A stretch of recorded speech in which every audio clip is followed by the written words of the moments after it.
Amen. Merci Seigneur pour sa présence. Amen. Même s'il fait aussi chaud dans la salle. Je sais pas si ça devrait la clé. Donc nous bénissons le Seigneur pour cette soirée et j'aimerais inviter ma soeur Linda à pouvoir venir. Vu que nous sommes le 15, elle va nous présenter, bientôt le 15, elle va nous présenter par rapport à Porte ouverte aux chrétiens persécutés. Amen. Ouais, tu vois, je suis moderne. Amen. Ensuite, nous entendrons la parole de Dieu. Bienvenue à tous ceux et celles qui ne sont pas encore vus. Soyez les bienvenus dans le Seigneur. Amen. Vraiment la paix, la bénédiction du Seigneur Jésus-Christ soit sur vous. Avec la chaleur, on est un petit peu fatigué, mais pour louer le Seigneur, on avance toujours. Amen. Amen. Amen. Alors peut-être vous avez eu des journées de travail où vous étiez à vos activités, mais on vient encore pour adorer le Seigneur, pour louer le Seigneur.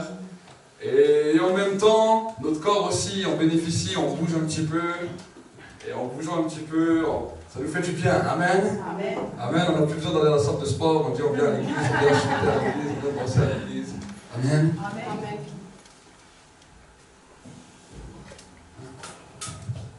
C'est bon, est-ce que ça marche? Bien, c'est bon, je te lance. Je te laisse faire, c'est du prédit. Attention que j'ai pas besoin de micro, hein, je parle suffisamment fort.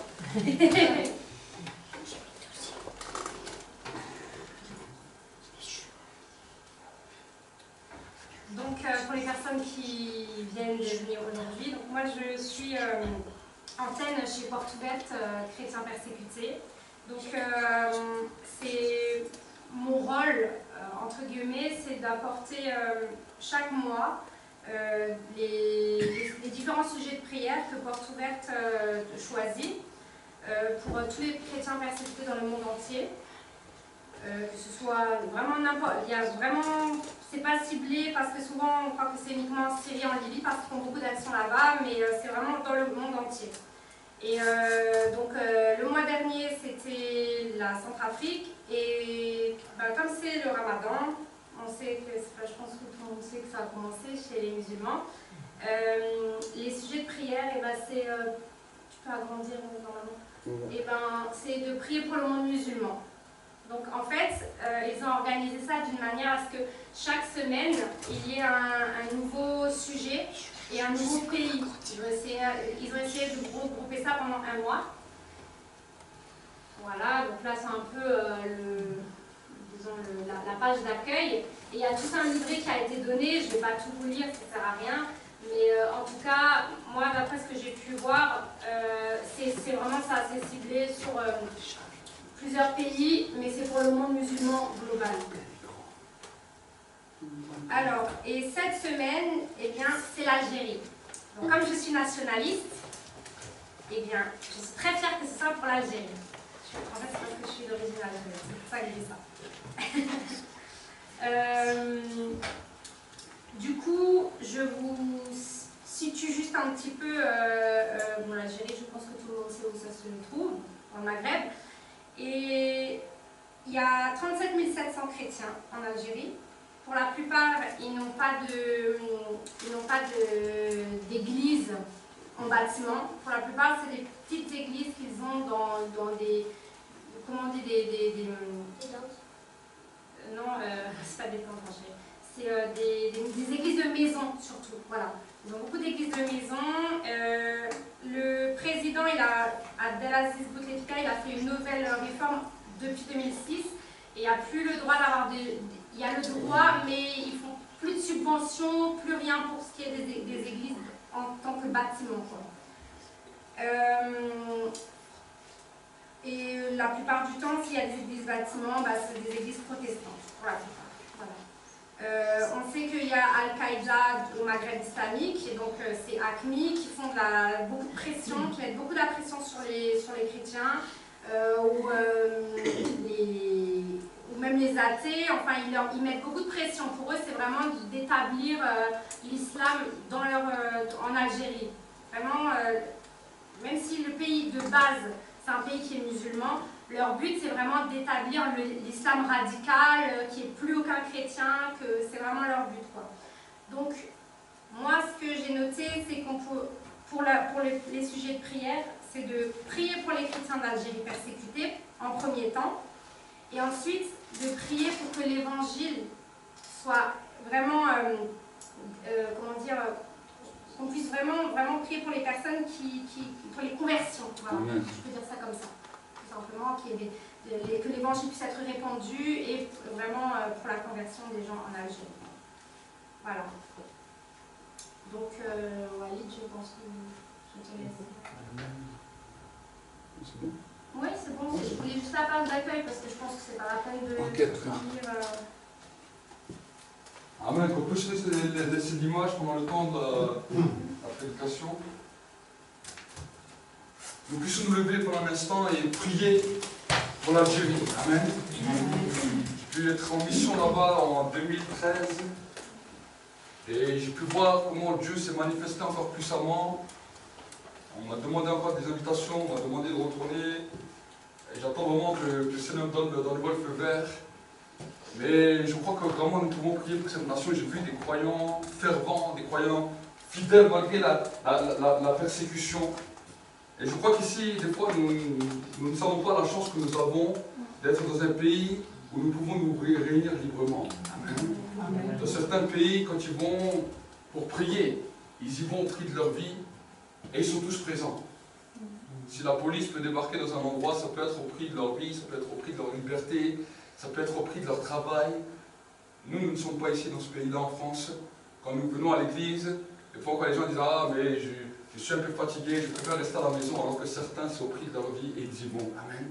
Amen. Que cela puisse nous donner une leçon à nous tous qui sommes ici en Europe et que nous puissions être déterminés, non seulement à marcher avec le Seigneur, mais à le servir jour après jour. Prions pendant un instant pour ces peuples, pour ces nations, demandons à Dieu la grâce et tendons nos mains. C'est peut-être une image, une photo, mais que ça puisse être comme une figure de chaque frère, de chaque sœur qui est là-bas. Nous prions pendant un instant pour l'Algérie. Merci Père de gloire pour ta grâce, Seigneur. Nous voulons prier pour le pays du Maghreb et en particulier l'Algérie, Seigneur, mon Dieu, mon roi. Nous prions aussi pour la Syrie, pour tous les autres, mais Seigneur, ce soir nous voulons cibler pour le pays de l'Algérie. Et nous demandons, Seigneur, mon Dieu, mon roi, d'étendre ta main, Seigneur, sur cette nation. D'étendre ta main, Seigneur, sur ce pays. Que maintenant, Seigneur, mon Dieu, mon roi, la porte du ciel soit ouverte. Et que les œuvres des ténèbres, Seigneur, mon Dieu, mon roi, soient paralysées maintenant. Nous voulons déclarer, Seigneur, un temps de liberté, un temps de grâce, un temps de rafraîchissement, où des centaines et des milliers d'hommes, de femmes vont commencer à entendre ta parole et vont se tourner vers le Dieu véritable. Seigneur, nous voulons déclarer une chaîne de prière en faveur de nos frères. Et nous voulons les bénir maintenant. Nous voulons les bénir. Et nous voulons les prendre comme exemple. Parce que Seigneur, mon Dieu, mon roi, nous voulons avancer avec ferveur. Et nous te bénissons dans nos grâces. Au nom de Jésus-Christ. Amen. Acclame pour le Seigneur. Et j'aimerais vraiment vous encourager dans vos prières de prier. Amen. De prier, peut-être nous avons peut-être chaque mois, peut-être un autre pays. Et ce serait bien qu'on puisse aussi commencer peut-être à prier dans l'église chaque mois pour un autre pays. Ou peut-être pour un continent. Amen. C'est vrai que peut-être pour un pays, on n'arrivera pas peut-être à la fin de l'année à prier pour tous les pays, mais que nous puissions prier pour un continent. Amen. Que nous puissions prier pour un continent. Et Linda, tant que j'y suis, alors que j'y pense, que le PowerPoint que tu as fait la dernière fois avec tous les différents sujets de prière, tu m'en donneras un, que je le mettrai aussi sur le site internet. Comme ça, sur le site internet, si tu ne sais pas pourquoi prier, on va te mettre une page spéciale prière avec tous les différents sujets. Prends un sujet chaque jour. Amen. Au moins, si tu te dis, ouais, je suis fatigué pour la prière, alors tu vas sur le site internet, centre mondial de réveil.com, ceux aussi qui nous suivent peut-être à travers leur ordinateur, centre mondial de réveil.com, et je vais créer une nouvelle page spéciale sujet de prière, et tu cliqueras sur le PowerPoint sujet de prière, et il y aura tous les différents sujets de prière, et tu prends un sujet qui te touche pour la journée, et tu verras que la prière va commencer. Amen. Amen. Prions ensemble pour le temps de la parole. Merci Saint-Esprit pour ta présence. Seigneur, je veux réellement te remercier, je veux réellement t'honorer, je veux réellement te rendre grâce. Et Seigneur, je te demande de ne pas regarder sur ma faiblesse, mais de te souvenir de la grâce. J'instaure, Seigneur, dans ce lieu, Seigneur, les ministères des anges, des archanges, des séraphins, des chérubins. Et Seigneur, mon Dieu, mon roi, que ce temps maintenant soit un temps béni. Un temps où ton peuple peut évoluer. Un temps où ton peuple commence à grandir. Un temps où ton peuple, Seigneur, mon Dieu, mon roi, commence à saisir une nouvelle dimension dans l'onction. Une nouvelle dimension dans la grâce. Et que, Seigneur, cela l'amène dans une dimension d'élévation. Que cela l'amène dans une dimension de grâce.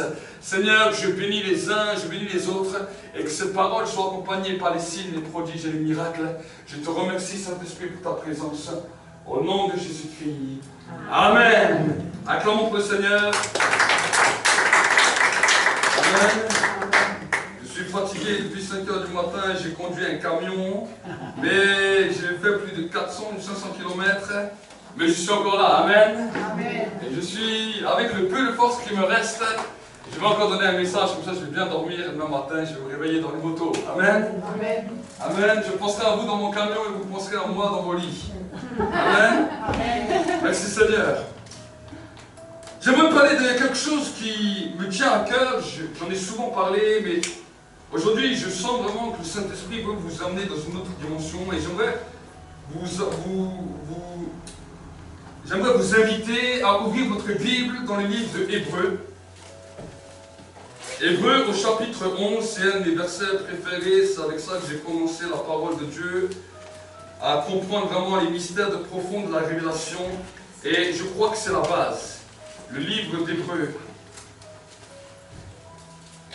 Hébreux, c'est dans le Nouveau Testament. Donc Hébreux, si vous ne connaissez pas, il y a une table de matière devant, Nouveau Testament, Hébreux avec un H, H-E-B-R-E-U-X, Hébreux au chapitre 11 et au verset 1er. Et si vous n'arrivez pas le temps que j'ai commencé, alors écoutez. Amen. L'essentiel c'est que vous puissiez écouter. L'essentiel c'est que vous puissiez entendre. La Bible nous dit dans la parole de Dieu, c'est l'apôtre Paul qui écrit cela à l'église de Hébreux. Or, la foi, c'est l'assurance des choses qu'on espère, la démonstration de celles qu'on ne voit pas. C'est à cause d'elle que les anciens ont reçu un bon témoignage. C'est par la foi que nous comprenons que le monde a été formé par la parole de Dieu, de sorte que ce qu'on voit ne provient pas de ce qui est visible. Nous allons aller dans le verset 6. La Bible nous dit, « Or, sans la foi, il est impossible de lui plaire. Celui qui s'approche de Dieu doit croire qu'il existe et qu'il récompense ceux qui le cherchent. » Amen. Amen. Je vais m'arrêter là. Alors, je pense que vous l'avez bien compris. De quoi je vais parler ce soir, c'est de la foi. Pourquoi? Parce qu'on peut entendre à travers tout vent, à travers tout genre de messages, la dimension de la foi. Et bien souvent, j'ai réalisé en parlant avec les croyants que la foi a été très mal comprise. Hier soir, alors que je parlais encore avec une sœur au téléphone, et qu'elle me disait, tu sais, pasteur, je suis brouillé au niveau de la foi, je ne sais plus vraiment si je crois ou si je ne crois pas. Et bien souvent, le diable vient mettre des mauvais raisonnements dans les pensées des gens en leur demandant même s'ils croient encore. Ou d'autres questions que surtout dans notre pays, ici en Occident, beaucoup de gens se posent. Est-ce qu'il y a-t-il un Dieu? Y a-t-il quelque chose après la mort? Et toutes sortes de questions qui viennent hanter la vie des hommes. Je vais te dire que la Bible nous dit dans le livre de l'Ecclésiaste que Dieu a mis une part de sa grâce dans chacun des êtres humains. Et c'est à cause de cette grâce que l'être humain est en recherche de savoir ce qui va se passer le jour où il quitte cette terre. Le mystère de l'éternité a été déposé dans chacun des hommes. Et mon ami, mon frère, ma soeur, c'est à cause de cela que tu te poses ce genre de questions. C'est à cause de cela que des fois, tu aimerais savoir ce qui se passe de l'autre côté, ou aimerais savoir les choses invisibles. C'est pour cela que, vu que bien souvent les jeunes n'ont pas trouvé cela dans les églises, ou les personnes, ils ont essayé de chercher dans l'autre côté, des fois par la sorcellerie, des fois par l'occultisme, des fois par le spiritisme, des fois par toutes sortes de choses pour être en contact avec quelqu'un ou quelque chose de l'au-delà. Mais je veux vous dire que Dieu a mis quelque chose en place. Il a mis une clé qu'il a donnée à chaque homme, chaque être humain, peu importe sa nationalité, peu importe son origine. Et il a dit, celui qui croira et qui commencera à activer sa foi, alors à ce moment-là, je me manifesterai à lui et le surnaturel viendra vers lui. Ce que la Bible nous dit. Or, la foi, c'est l'assurance des choses qu'on espère et la démonstration de celles qu'on ne voit pas. Dans le verset 6, il nous dit, regardez ce qu'il nous dit dans le verset 6. Or, sans la foi, il est impossible de lui plaire. Celui qui s'approche de Dieu doit croire qu'il existe et qu'il récompense ceux qui le cherchent. Pourquoi j'insiste sur cela? Parce que nous sommes dans un temps où la Bible nous dit que Jésus un jour va revenir bientôt. Et Jésus ne va pas chercher une dénomination ou un chrétien ou une dénomination particulière. Mais Jésus viendra chercher ceux qui croient réellement en lui. La Bible nous dit que quand le Fils de l'homme viendra sur la terre, trouvera-t-il la foi? En raison des progrès de l'iniquité, l'amour du plus grand nombre se sera refroidi. Et nous pouvons voir qu'il y a peut-être 100 ans, beaucoup d'hommes, beaucoup de femmes avaient la foi. Mais qu'aujourd'hui, avec toute la technologie, avec tout ce qu'on peut nous présenter, c'est comme si on a l'impression que la foi s'est évaporée, que la foi a disparu. Mais j'aimerais vous dire ce qui faisait peut-être la force des personnes il y a 100 ans, il y a 200 ans, il n'y avait peut-être pas autant de technologie que nous. Ils n'avaient peut-être pas, des fois, autant d'argent que nous en avons aujourd'hui. Ils n'avaient peut-être pas autant de vêtements. Aujourd'hui, nous vivons quand même dans un temps où il faut bon vivre. Tu as peut-être 10 pulls, 10 vestes, 2 chaussures, 5 chaussures. Mais il y a quelques années, s'ils avaient 5-6 habits, c'était beaucoup. Ils travaillaient plus dur encore que nous. Nous, des fois, nous plaignions avec 35 heures. Mais eux, ils travaillaient 40 heures, 45 heures, 50 heures par semaine. Et ils se plaignaient moins que nous. Ils rentraient le soir, ils n'avaient pas toute l'abondance que nous avons. Mais ils pouvaient des fois se réunir en famille et dire, on va passer peut-être un moment dans la prière. Et on va se réjouir autour d'une table à discuter et à raconter nos journées. Et j'aimerais vous dire qu'il y avait moins de dépressifs qu'aujourd'hui. Les gens étaient plus heureux. Ils n'avaient peut-être pas des voitures comme nous avons aujourd'hui, ils avaient peut-être un cheval. Peut-être que quand ils roulent, quand ils étaient sur leur cheval, quand il pleuvait, ils étaient tout mouillés, comme une éponge. Mais vous avez quelque chose qu'on appelle la foi, qui a bouleversé les générations. Amen. Et qui malheureusement aujourd'hui dans notre génération, où des fois j'entends les jeunes qui ont tout, des adolescents gâtés, à qui des fois il faudrait une bonne fessée, à se plaindre et à parler mal, alors qu'ils ont tout. Pourquoi? Parce qu'ils ont perdu un exemple. Dans les années 70, 80, il y a eu une vague qui a commencé à souffler sur toute une génération. La fête, comme ils l'ont appelé, le baby boom, et tous ces gens de grands mots qui sont venus, dans lesquels l'homme a commencé à vivre son Dieu, et on est rentré dans une société de consommation. On est entré dans une société où il faut toujours faire plus de choses pour être heureux, et toujours plus de loisirs, et toujours plus de vacances. Toujours plus de temps, mais en vrai, on a toujours moins de temps. Parce qu'à la télé, on vous remplit de films, les uns derrière les autres, tous ceux que vous attendez. Aujourd'hui, la télé n'était pas assez bon, on vous a créé l'ordinateur, Facebook et tous les réseaux sociaux. Je ne dis pas que c'est mal, je les utilise aussi. Mais si nous n'avons pas la règle de base dans nos vies, toutes ces choses-là ne nous servent à rien. Amen. La Bible nous dit qu'à un moment donné, Dieu a voulu, quand Dieu a créé l'homme, qu'est-ce qui s'est passé à travers l'humanité? L'homme a désobéi à Dieu, et l'homme s'est éloigné de Dieu. Dieu a dit à Adam et Ève, alors qu'ils étaient dans le jardin, tu pourras goûter de tous les fruits qui sont ici, mais tu ne goûteras pas aux fruits de la connaissance du bien et du mal, car le jour où tu goûteras cela, tu mourras. Ce qui est en train de détruire aujourd'hui notre société, ce n'est pas la pollution. Ce qui est en train de détruire aujourd'hui notre société, c'est une connaissance du bien et du mal, parce que l'homme ne sait plus ce qui est bien, l'homme ne sait plus ce qui est mal, et même, malheureusement, nos politiciens, quand ils font des lois, on a l'impression qu'ils sont à côté de leur pompe. C'est en train de détruire l'homme. On essaye de faire croire à l'homme que Dieu n'existe pas, que l'homme descend du singe, excusez-moi, mais alors va demander à un macaque dans un zoo comment ça se fait que Dieu a fait une différence, que toi tu es toujours là et que moi j'ai évolué et que je suis ton maître. On va lui demander, on va voir s'il va te répondre. S'il y aurait eu un principe d'évolution comme Darwin a raconté, il n'y aurait plus aucun singe dans aucune cage. Amen. Mais parce qu'il y a encore des singes, cela nous prouve déjà que la théorie de Darwin est mauvaise. Vous savez, vous pouvez faire un essai, prenez un macaque chez vous, déjà bébé, tu vas commencer à l'habiller, tu vas commencer à lui parler tous les jours, tu vas voir s'il va évoluer. Il ne va jamais te parler. Oh, il peut te prendre une canette, te l'ouvrir comme il te prend dans les films, mais il ne va jamais commencer à avoir les cheveux qui vont commencer à pousser bien, ses poils ils vont tomber, il va commencer à devenir comme toi. J'ai jamais vu un singe qui est devenu comme ça. Amen. Amen.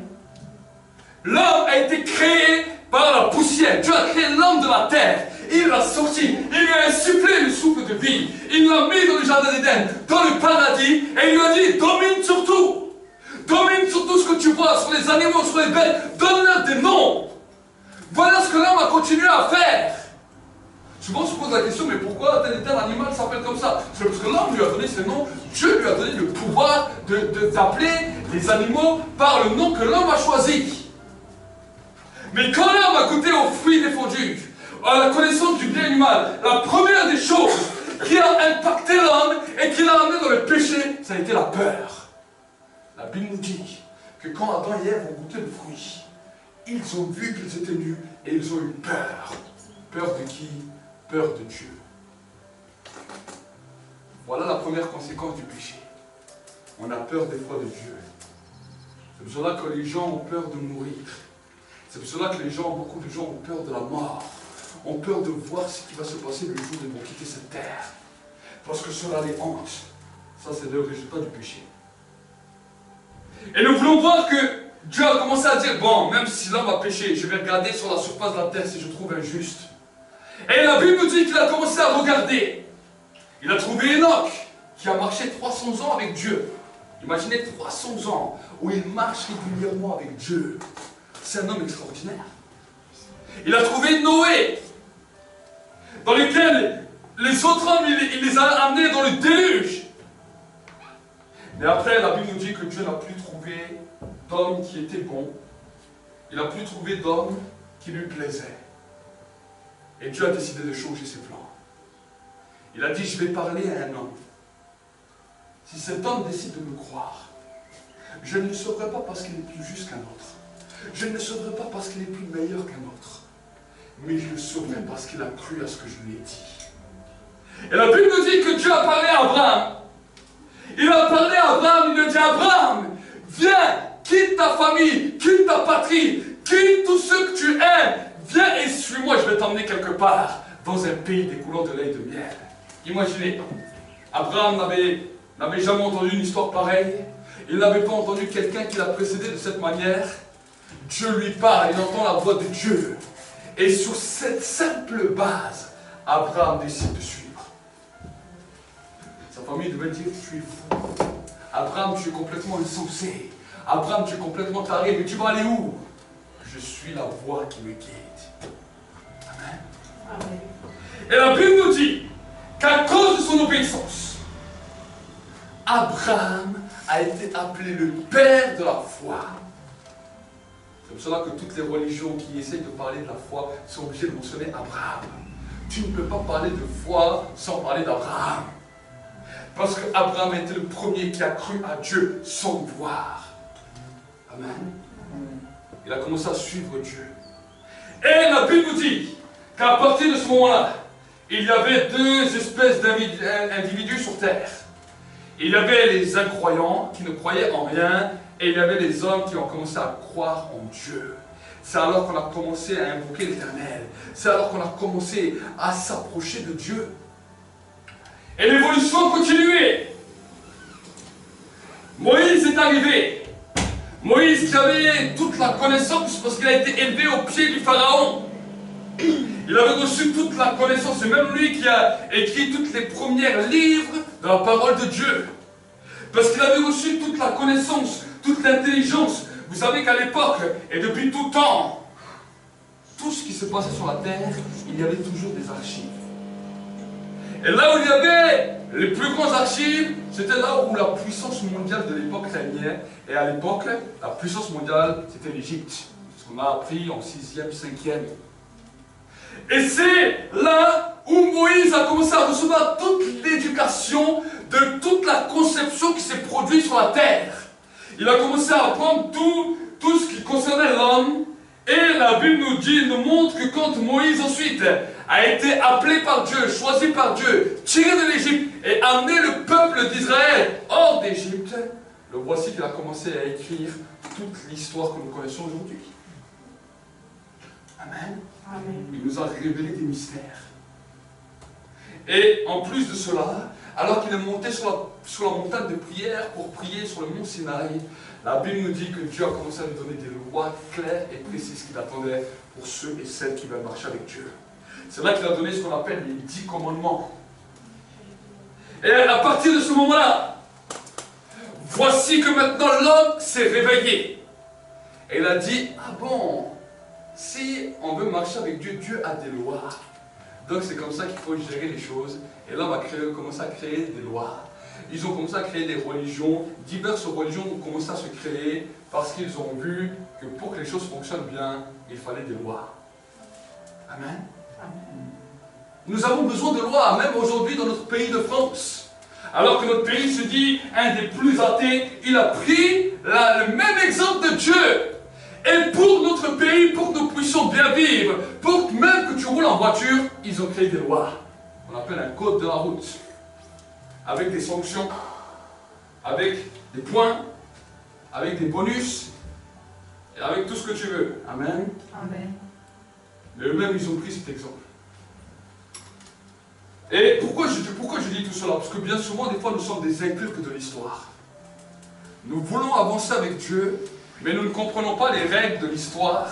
Et parce que nous ne comprenons pas les règles de l'histoire, quand nous voulons marcher avec Dieu, nous avons des problèmes. On nous a toujours appris que pour être quelqu'un de croyant, il fallait que tu aies l'apparence la plus laide, avec des trous dans les chaussures, des trous dans les poches, que tu ressembles tellement à un saint, que tu mets une auréole sur la tête. Les gens ils ont cru que c'était ça la religion. C'est pour ça qu'à bout d'un moment, personne n'a plus voulu croire à la religion, parce qu'ils ont dit si il faut avoir des pantalons troués, des chaussures trouées, et que j'ai l'air d'un saint, et que je ne vis plus, alors la religion ne m'intéresse pas. Mais je veux vous dire, mes frères et sœurs, que la religion ce n'est pas cela. La religion n'a rien à voir avec ça. La religion c'est déjà quelque chose qui vient du cœur, et une confession externe dans laquelle le Saint-Esprit va commencer à te mettre la paix, la joie, l'amour, et tu vas commencer à dégager quelque chose que les autres n'ont pas. La vie de Dieu a toujours marqué la différence à travers toutes les générations. Amen. Si nous sommes remplis du Saint-Esprit, ce n'est pas simplement pour faire une simple expérience où on a les poils qui s'irrissent, où on a les cheveux qui s'irrissent sur la tête, où seulement on est tombé, où seulement on a expérimenté quelque chose. Ce n'est pas pour ça qu'on a reçu le Saint-Esprit. Si on a reçu le Saint-Esprit, c'est pour qu'on puisse commencer à le connaître comme une personne, pour qu'on puisse commencer à découvrir quelle est la facette de Dieu sur terre, pour qu'on puisse commencer à savoir qu'il y a quelqu'un qui est à côté de nous, qui nous comprend et qui vient nous aider dans chacune de nos faiblesses. Tu as des faiblesses, tu as des difficultés, tu as des fois des découragements et toutes sortes de sentiments s'activent dans nos vies. On peut aller au travail, on peut aller dans un endroit, et là quelqu'un nous parle mal, quelqu'un vient et commence à nous parler d'une manière désagréable, et là ça commence à bouillir à l'intérieur de nous, et là on se dit, si celui-là il ne va pas s'arrêter, ça va commencer à chauffer. C'est fou comme des fois certaines personnes peuvent vous gâcher la journée. Tu vois une personne, tu étais tout content, à peine tu as vu cette personne, elle t'a gâché toute ta journée. Et le pire, c'est des fois, quand vous êtes marié, quand tu sors, c'est ton mari ou ta femme, ça y est, et t'as gâché la journée. C'est fou! Et pourtant, on on était bien, et pourtant tout d'un coup, cela a révélé quelque chose dans nos vies, dans lequel il y a une fragmentation à l'intérieur de nous, dans lequel nous avons vécu des blessures, dans lequel nous avons vécu des découragements, dans lequel nous avons vécu des désespoirs. Et j'aimerais vous dire, si tu essaies de le régler par toi-même, jamais tu y arriveras. Alors on essaie de se renouveler le matin. Ah, si lui m'a parlé comme ça, demain il faut que je suis de cette manière, qu'il voit tout de suite que je suis chaud, il me laissera tranquille. Et tu vas créer une carapace autour de toi, et au bout d'un moment, tu vas commencer à être malheureux. Parce que pour ne pas souffrir, tu vas te mettre une carapace tout autour de toi, tu vas commencer à marcher avec cette carapace, mais à l'intérieur de toi, tu seras triste. C'est ça le problème de l'homme, il ne peut plus être lui-même. Pourquoi je dis cela? Quand vous étiez enfant, je parle là parce qu'il y a plus d'adultes que d'enfants, mais les enfants pouvaient aussi écouter. Quand vous étiez enfant, et que quelqu'un s'est moqué de vous, quel désastre! Parce que quand tu es enfant et que quelqu'un se moque de toi, même si en tant qu'enfant tu montres que tu es un dur, que ça ne te fait rien du tout, ça te détruit à l'intérieur.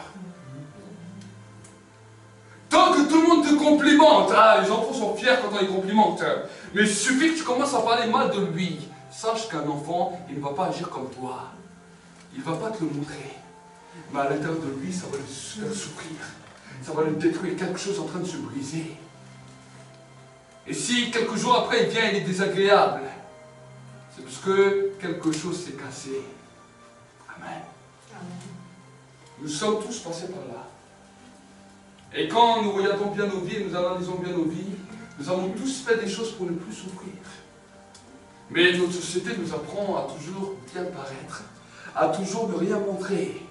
Mais la souffrance des gens continue à grandir et à s'amplifier sans que les hommes ne trouvent pas de solution. C'est pour cela que quand ils arrivent à un certain âge, on dit que Alzheimer les a touchés, ils ont perdu la boule, parce que la souffrance a tellement été grande qu'ils n'ont pas su comment être restaurés de ça.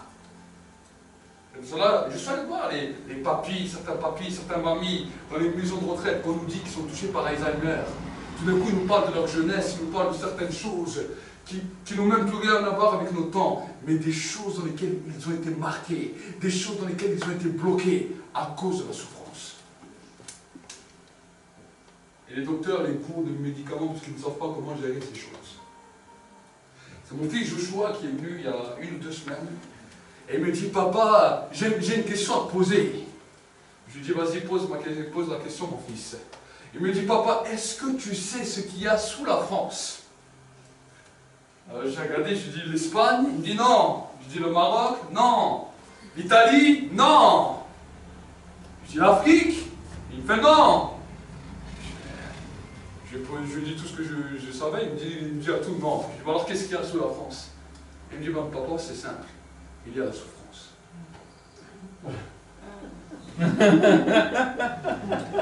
Et au début, j'ai fait comme vous, j'ai rigolé.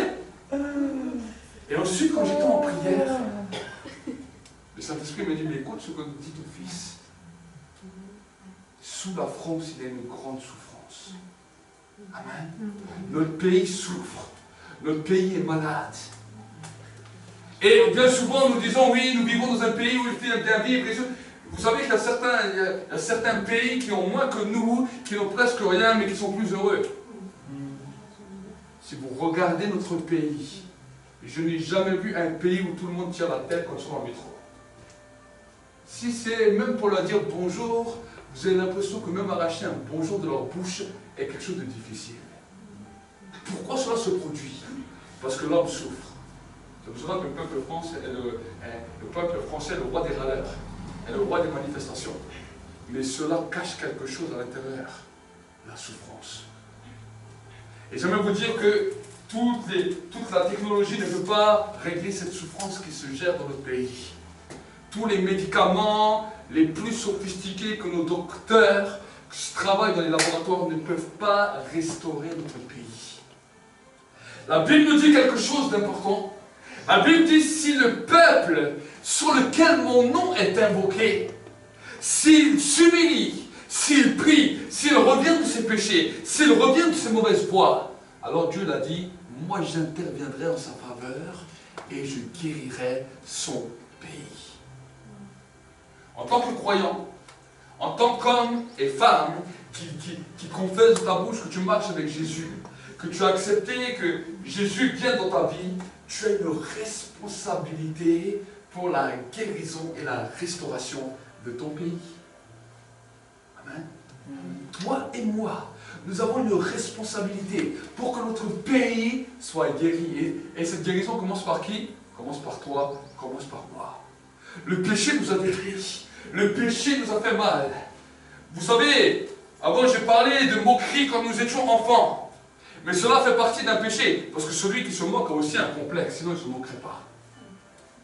Souvent les plus grands moqueurs, ce sont ceux qui souffrent le plus et ceux qui ont le plus de souffrance à l'intérieur d'eux. Mais pour essayer de cacher leur souffrance, alors ils se moquent des autres et ils communiquent leur venin qui a commencé à détruire à l'intérieur d'eux, ils le communiquent aux autres et les autres commencent à être mal à cause d'eux. Et cela crée un phénomène de société dans lequel un, il commence à souffrir, l'autre, il commence à avoir la haine, l'autre, il commence à avoir la colère. Tout le monde se fait une image. C'est pour cela qu'on nous a créé les stars. Sinon, on n'aurait jamais créé une chaîne de télévision où il y a toutes les stars hollywoodiennes dans lesquelles on veut tous ressembler. On nous a créé des films pour dire, voilà, tu vas te trouver une star, et quand tu te trouves une star, tu vas lui ressembler, tu vas marcher comme lui, tu vas te coiffer comme lui, tu vas t'habiller comme lui, et tu vas parler comme lui, et là on te respectera. C'est pour ça que c'est tous teint les cheveux, on a tous fait des nouveaux looks, des nouveaux relooks. Je ne sais pas si vous regardez les photos d'il y a 100 ans et les photos d'aujourd'hui. Aujourd'hui, on a l'impression que tout le monde a pratiquement le même look. Amen. Pourquoi? Parce qu'on est dans un phénomène de mode. Si demain tu viens, tu débarques habillé comme il y a 100 ans, tu vas voir comment on va te regarder dans la rue. Tu mets des gros sabots, tu mets un gros chapeau et tu vas te balader en plein Strasbourg, dans le métro, tu vas voir comment on va te regarder. C'est un phénomène de mode, un phénomène de société. Amen. Pourquoi l'homme est conditionné de cette manière? Parce que la souffrance est là. Et quand il faut faire quelque chose, on n'ose jamais. On est toujours timide, on a toujours peur, alors que Dieu t'a donné une personnalité pour que tu puisses être toi-même. Vous imaginez que tu pourrais être toi-même sans que personne te juge, sans que personne te reprenne, sans que personne ne t'engueule sur la façon dont tu es? Quel paradis ça serait! Être soi-même nous libérerait de tous les complexes. Amen. Tous les complexes que les gens nous ont mis. Tu n'es pas beau, tu es moche, tu as les cheveux trop gris, tu es chauve, tu es gros, tu es gros. Des choses qui nous détruisent. Mais si on te dit, on t'accepte comme tu es, tu n'as pas besoin de changer. Reste comme tu es, commence à venir comme tu es, on t'accepte. Tu dis, t'es sûr? Au début, tu ne crois pas. Mais à force qu'on te le dit, à force qu'on te le répète, alors tu commences à t'accepter. Et en commençant à t'accepter, tu vas commencer à t'aimer. Et en commençant à t'aimer, tu vas pouvoir aimer les autres. Jésus a dit, tu ne pourras que aimer les autres si tu t'aimes toi-même. Si tu ne t'aimes pas toi-même, tu auras un grand problème pour aimer les autres. Tu peux faire des bonnes actions pour les autres. Tu peux les aider. Tout le monde peut dire du bien de toi, mais à l'intérieur de toi, tu es mal. Amen. La religion, ce n'est pas d'être mal. La vraie religion selon Dieu, c'est de pouvoir être toi-même avec Dieu. Et j'aimerais te dire, c'est que quand tu commences à marcher avec Dieu, que Dieu commence à casser les choses qui t'ont détruit et à te guérir, à te restaurer. La Bible nous dit, Jésus a parlé, quand il a parlé de l'onction, il a dit qu'un des premiers charismes de l'onction, quand le Saint-Esprit viendra, c'est guérir les cœurs brisés. Amen. Et ce soir, c'est sur ce point que j'aimerais m'arrêter. Je n'aimerais pas aller plus loin ce soir. Mais ce soir, j'aimerais que tu puisses expérimenter quelque chose au niveau de ton cœur. Amen. Au plus profond de ton cœur, il y a des blessures, il y a des choses qui t'ont cassé, qui t'ont détruit. Des choses que peut-être tu as pleuré. Avant que le Seigneur lève une armée, d'abord il amène la restauration, la guérison. Amen. Et quand tu commences à sentir cet amour de Dieu qui commence à remplir ton cœur, qui commence à remplir ton âme, dans lequel une restauration profonde commence à se faire, et que tu commences à t'accepter, alors la vie commence à grandir. Commence à voir si l'amour de Dieu grandit en moi. Est-ce que tu t'acceptes ou est-ce que tu ou est-ce que tu ne t'acceptes pas? Quel est l'égard que tu as, pas par rapport aux autres, par rapport à toi-même? Peut-être quand tu te regardes dans une glace, peut-être quand tu te regardes au plus profond de toi-même. J'aimerais vous le dire, parce que cela attaque toutes les personnes. Peu importe la personnalité que tu vois, peu importe le physique n'a rien à voir. Le physique c'est quelque chose d'extérieur. Mais l'homme à l'intérieur souffre souvent. C'est pour cela que quand on voit les belles stars à la télévision, souvent certains sont dépressifs, certains sont dans la drogue, certains se suicident, alors que apparemment, ils avaient l'argent, ils avaient la beauté, ils avaient le succès, ils avaient tout. Mais ils n'étaient pas eux-mêmes. Amen. Si tu as tout, et que tu n'es pas toi-même, Jésus a dit que servirait-il à un homme de gagner le monde s'il se perd son âme? L'âme, c'est la dimension de la personne. L'âme, ce sont tes sens, tes émotions, tes sentiments, tout ce que tu peux toucher. Et le péché a détruit souvent notre âme. Parce que quand nous avons touché au péché, alors les puissances des ténèbres, les démons sont venus et ils ont commencé à détruire notre âme. Ils ont commencé à nous enfermer dans la peur. Ils ont commencé à nous enfermer dans l'angoisse. Ils ont commencé à nous enfermer dans peut-être un esprit d'infériorité. Au point que quand on se retrouve devant certaines personnes, on ne sait même plus quoi dire. On ne sait même plus comment se comporter. Et on a l'impression qu'on est rejeté là où on va. Ça, c'est ce que le péché a fait. Si Jésus nous demande de ne pas succomber au péché, c'est pour ne pas souffrir. Parce que le péché amène une souffrance dans laquelle, sans la repentance, il est difficile de s'en sortir. Amen. C'est pour cela que je vous parle de cela ce soir, pour que votre conscience soit ouverte. Vous savez, le Saint-Esprit, c'est quelque chose qu'il commence à faire et qu'il continue à faire jour après jour. J'ai prêché beaucoup de messages sur la dimension dans laquelle le Saint-Esprit travaille, sur la manière dans laquelle la puissance peut être libérée, sur la manière dans laquelle le Saint-Esprit peut faire telle et telle chose. Mais aujourd'hui, j'aimerais vous parler de ce que le Saint-Esprit peut faire quand il vient restaurer les cœurs des hommes. Amen. Alors que des fois tu souffres, tu es découragé, désespéré, alors que tu es seul dans ta chambre. Vous savez, souvent les pleurs ne viennent pas en public. En public, nous avons tout le maquinat, tout le maquillage, toutes les belles choses qui peuvent cacher les blessures intérieures. Et quand tu es seul, souvent chez toi, quand personne ne te voit, quand tu te retrouves seul dans ta chambre, combien de larmes coulent? Combien de regrets? Alors aujourd'hui, pour ne pas être seul avec nous-mêmes, on laisse tourner la radio, on laisse tourner la télé, on laisse tourner toutes sortes de choses. On n'aime plus être dans le silence. On n'aime plus être seul. Parce que quand nous sommes seuls, cela nous fait peur. Comme Adam, dans le jardin d'Éden, quand Dieu l'appelait, il a dit à Adam, où es-tu? Et la Bible nous dit que Adam et Ève sont cachés. Et Dieu les a appelés plusieurs fois. Et à un moment donné, Adam dit à Dieu, j'ai eu peur. Et je me suis caché parce que je suis nu. Amen. Il y a des moments où nous avons eu peur, nous nous cachons de la réalité. Et la vie court, et la vie court, et la vie court, les années passent. Et c'est comme si on s'endurcit. Au bout d'un moment, on se dit, ah mais de toute façon la vie c'est comme ça, je ne peux pas la changer, je continue comme ça. Et plus les années passent, plus la souffrance augmente. Aujourd'hui, mon frère, ma soeur, que je puisse être vrai avec Dieu. Vous savez, être vrai n'est pas toujours une chose facile. Je ne te demande pas de venir devant et de raconter toute la souffrance. Mais alors que tu te retrouves seul avec Dieu, ce soir, on va faire peut-être une prière dans laquelle que tu te retrouves seul avec Dieu. Dis Seigneur, voilà, ça m'a fait souffrir. Je veux reconnaître que Saint-Esprit, ça m'a fait souffrir. Et peut-être ça m'a fait souffrir, j'ai besoin de toi. Et peut-être telle parole qu'on m'a dit, ça m'a fait souffrir. Ça m'a détruit à l'intérieur, ça m'a brisé. Et tu vas voir comme le Saint-Esprit, il va venir avec une fraîcheur sur ta vie. Comme un souffle nouveau sur ta vie. Et tout d'un coup, tu vas commencer à... Peut-être même si tu n'arrives pas à t'aimer totalement aujourd'hui, mais tu vas commencer à sentir un bien-être en toi. Et plus que tu vas continuer, au bout d'un moment, tu vas sentir cet amour de Dieu pour toi. Et plus que l'amour de Dieu va commencer à te remplir, au bout d'un moment, tu vas avoir toi-même de l'estime pour toi. Parce que l'estime pour soi est quelque chose d'important. Et plus que l'estime pour toi va commencer à venir, alors tu vas commencer à avoir une acceptation de toi. Et tu vas voir que plus que le Saint-Esprit travaille en profondeur, plus que ta relation avec les autres va commencer à évoluer, puisque les gens vont voir qu'à l'intérieur de toi, quelque chose de nouveau est en train de se produire. Quelque chose qu'ils cherchent.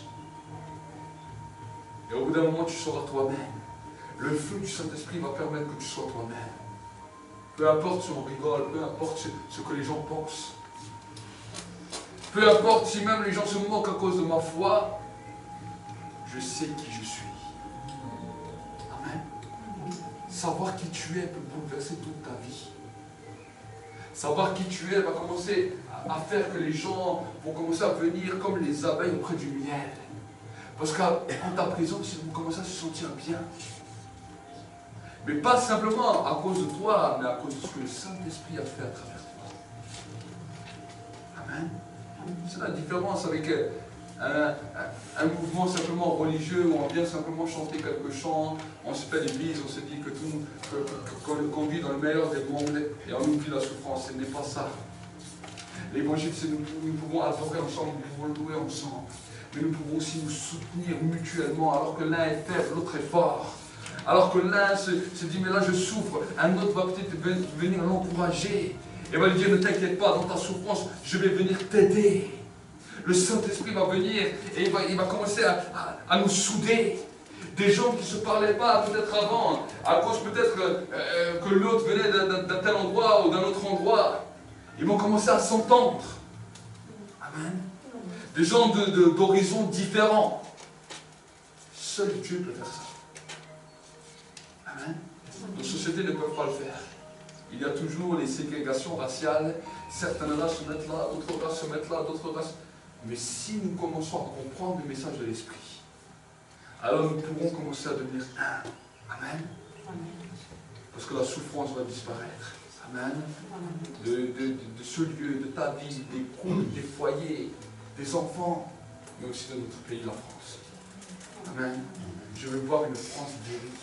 Je veux voir dans l'esprit, je vois déjà dans l'esprit la dimension d'une France restaurée. Une dimension dans laquelle les gens sortent heureux à cause de la joie de l'esprit. Qui commencent à pouvoir dire bonjour à droite, à gauche. Qui commencent à répandre la paix, qui commencent à répandre la joie. Un homme, un jour, qu'on appelait Martin Luther King, qui était un grand prédicateur afro-américain, disait dans tous ses sermons, I am a dream, j'ai un rêve. Alors que dans le temps aux États-Unis, les Noirs ne pouvaient pas être avec les Blancs, ils ne pouvaient même pas rentrer dans les mêmes bus, ils ne pouvaient même pas être dans les mêmes écoles. Il disait, j'ai un rêve de voir un jour des Blancs, des Noirs, pouvoir être assis dans les mêmes bus. J'ai un rêve. Il a commencé à parler de ce rêve, à combattre pour ce rêve. Il était prédicateur, il était pasteur. Mais il a commencé à déclarer des choses par la foi. Et des années après, aujourd'hui, nous pouvons voir des pays cosmopolites dans lesquels toutes les tribus peuvent s'asseoir dans le même wagon, dans un même train, dans un même bus, aller dans la même école, s'asseoir les uns à côté des autres à cause d'un homme qui avait un jour un rêve. Amen. Si un homme a pu amener ça dans une génération, combien nous sommes plus qu'un là? Nous sommes plus qu'un. Chacun, tu vas avoir un rêve. Peut-être un, ça va être le rêve que les enfants soient toujours heureux. D'autres vont avoir le rêve de voir les papis, les mamies. Quand je vois des fois Daniel et notre sœur Chantal, qui prennent plaisir avec la mamie et qui disent c'est tellement heureux de voir la mamie heureuse. C'est un des fardeaux. Peut-être Dieu va vous donner 5, 10, 20, 100 mamies pour que vous puissiez être heureuses. D'autres, ça va être les enfants. D'autres, ça va être les jeunes. Voir les jeunes ne plus être découragés, désespérés, mais leur donner un espoir. Nous avons toute une jeunesse qui est là. Une jeunesse qui est en train de souffrir. Alors le monde leur propose des boîtes de nuit, les discothèques, les drogues, les alcools. Cela est en train de détruire une génération. On voit des jeunes à 20 ans, 25 ans qui meurent. Overdose. Des jeunes qui se tuent parce que l'alcool, la drogue a fait des ravages. Qui va chercher cela? Qui va chercher cela. On va leur mettre un autre hôpital de sevrage où ils pourront se shooter dans un hôpital, comme dans certains pays ils font. Ou est-ce qu'il y a des hommes, des femmes qui ont d'autres rêves et qui vont dire, moi je vais prier pour ces jeunes, moi je vais prier pour ces hommes, je vais prier pour ces femmes, voilà mon fardeau. Mais pour que ce fardeau se réalise, Dieu a besoin de te restaurer. Pour que dans ta restauration, Dieu commence à ouvrir les portes et des nouvelles choses commencent à se produire. Un autre, peut-être, il aura la vision d'un couple, des couples heureux. Et ils vont commencer à faire un travail, peut-être par rapport au couple, là où il y a des fois des difficultés. On en a assez d'entendre des divorces et d'entendre des jeunes enfants qui sont détruits parce que des parents ont été divorcés. Combien de jeunes souffrent parce qu'il n'y a plus de père, il n'y a plus de mère, à cause des divorces, à cause des plaisirs de la vie. C'est pour cela que j'ai dit simplement chanter pour chanter. Mais en oubliant tout cela, nous ferait être des hypocrites. Nous disons, nous sommes heureux et les autres ont qu'à souffrir. Voilà le but de l'Église. Voilà le rôle de l'Église. Voilà le cœur même de l'Église. En tant que pasteur, je ne peux pas, même si j'ai tous les rêves, je ne peux pas faire tous les rêves. Amen. Mais peut-être lui, il aura ça, elle aura ça, elle aura autre chose. Et lui, il aura peut-être autre chose. Les jeunes auront une autre vision et tout d'un coup, le royaume de Dieu va commencer à se construire. Et on va commencer à voir que le Saint-Esprit va agir tantôt d'une manière, tantôt d'une autre, avec la puissance, l'autorité. Il y aura des guérisons, des miracles, mais aussi un peuple qui a une mentalité pour voir la nation changer. Amen. Amen. La nation changer. Alors ce soir, nous allons prier. Et pendant que nous prions, j'aimerais te demander de fermer simplement les yeux. Les rêves sont merveilleux, surtout quand ils s'accomplissent. Mais souvent avant le rêve, il y a une transformation intérieure. Il y a une guérison intérieure. Tu as souffert, tu as eu de la peine, les choses de la vie t'ont touché. Aujourd'hui, mon frère, ma soeur, c'est un temps pour toi, pour la restauration. C'est un temps pour toi de vivre quelque chose de nouveau. La présence de Dieu est là. L'onction aujourd'hui va venir pour guérir les cœurs. Peu importe ce que les gens ont peut-être dit de toi, là où peut-être ils t'ont méprisé, négligé, abandonné. Souvent l'abandon peut faire très mal. L'abandon des proches. Mais aujourd'hui, c'est un temps de guérison. Lève les mains comme ça, lève les mains.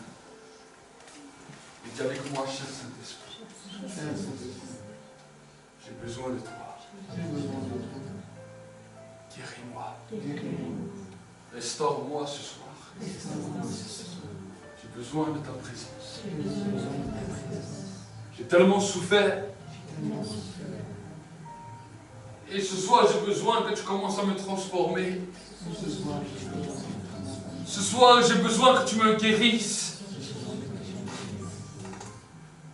Moi, c'est te lever à ta place. Lève-toi à ta place. Lève-toi à ta place. Et reste dans cette atmosphère de restauration. Oui, Seigneur, ce soir, je crois en toi. Je confesse de ma bouche que Jésus-Christ est mort et ressuscité pour moi, que son sang a coulé pour me racheter, que par ses meurtrissures, je suis guéri.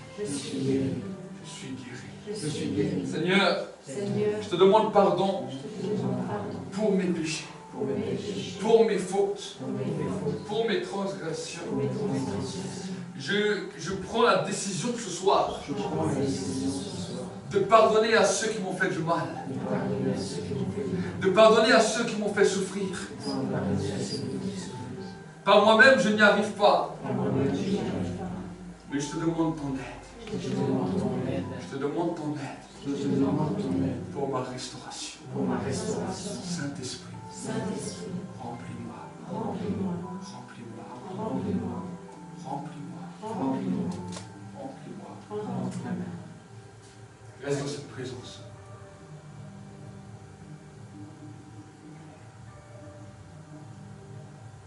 La dimension de la restauration commence à couler dans vos vies.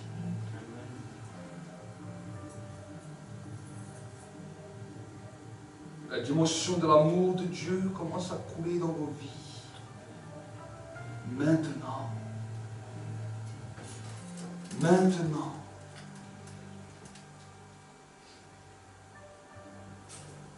Soyez guéris au plus profond de votre intérieur. Soyez guéris au plus profond de votre intérieur.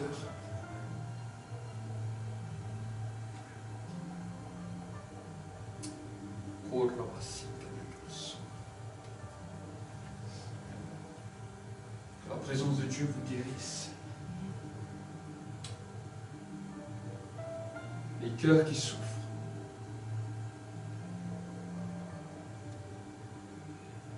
Le Saint-Esprit puisse vous restaurer. Il y a un travail de fond, un travail de cœur.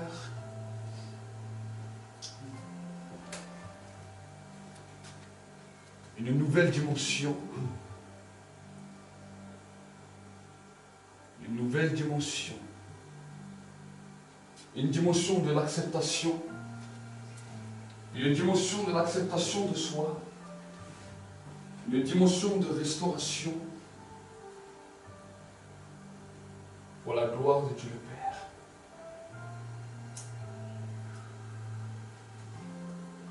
Pour la gloire de Dieu le Père. Pour la gloire de Dieu le Père. Une dimension de restauration. Une dimension de restauration.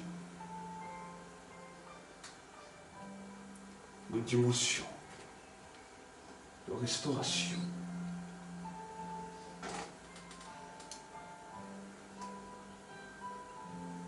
Une paix de Dieu qui descend sur vos vies, qui descend sur vos vies. Recevez, recevez, recevez, recevez. Reste dans cette présence. Peut-être que tu es dans cette présence. Là, tout d'un coup, Dieu va commencer à déposer des fardeaux. Peut-être pour des gens qui souffrent. Peut-être pour des malheureux.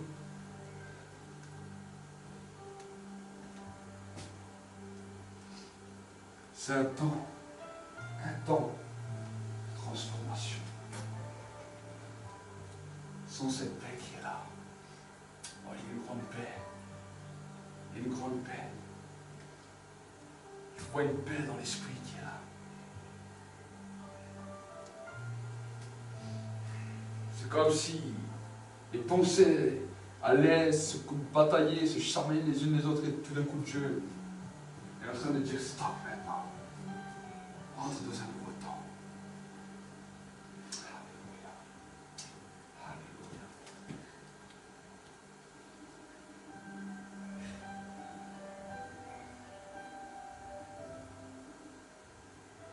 Merci Saint-Esprit.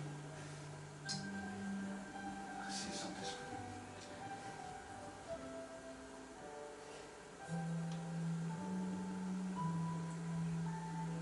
La guérison. L'onction est en train de descendre. Alors je suis en train de parler maintenant de l'onction. C'est comme s'il y a un nouveau palier d'onction qui est là.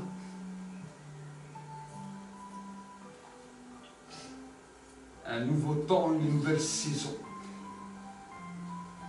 Ceux aussi qui regarderont à travers leur ordinateur. Recevez maintenant un temps de paix. Un temps de paix. Pour une dimension plus grande. Merci que ta paix, ta bénédiction, ta grâce repose sur chacun.